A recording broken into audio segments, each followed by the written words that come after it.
Three cylinder engine versus four cylinder engine. Three cylinder ও four cylinder এই দুটি engine আমরা হয় কোনো বড় বাইকে নয়তো চার চাকাতে দেখে থাকি।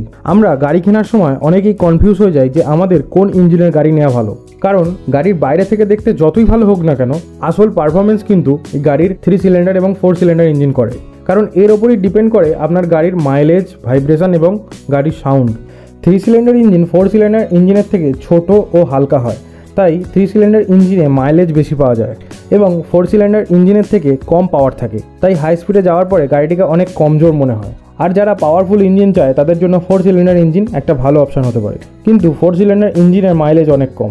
গাড়ির ইঞ্জিনে ছোট ছোট ফাঁকা জায়গা থাকে, তাকেই আমরা সিলিন্ডার বলে থাকি। যেমন গ্যাস সিলিন্ডারের ভেতরে ফাঁকা অংশ থাকে, ঠিক সেরকম ইঞ্জিনের ভেতরেও কিছু ফাঁকা অংশ থাকে। যেই ইঞ্জিনের ভেতরে 4টি ফাঁকা জায়গা থাকে তাকে ফোর সিলিন্ডার ইঞ্জিন বলে, আর যার ভেতরে 3টি ফাঁকা জায়গা থাকে তাকে থ্রি সিলিন্ডার ইঞ্জিন বলে। যেমন ধরুন, একটা বাড়ি 3জন মিস্ত্রি দিয়ে তৈরি করলে যে সময় লাগবে 4জন মিস্ত্রি দিয়ে তৈরি করলে তার থেকে অনেক কম সময়ে বাড়িটি তৈরি হয়ে যাবে, এবং 3জন মিস্ত্রিকে যে পরিমাণ পরিশ্রম করতে হতো 4জন মিস্ত্রি হওয়ার জন্য সেই পরিমাণ পরিশ্রম করতে হবে না।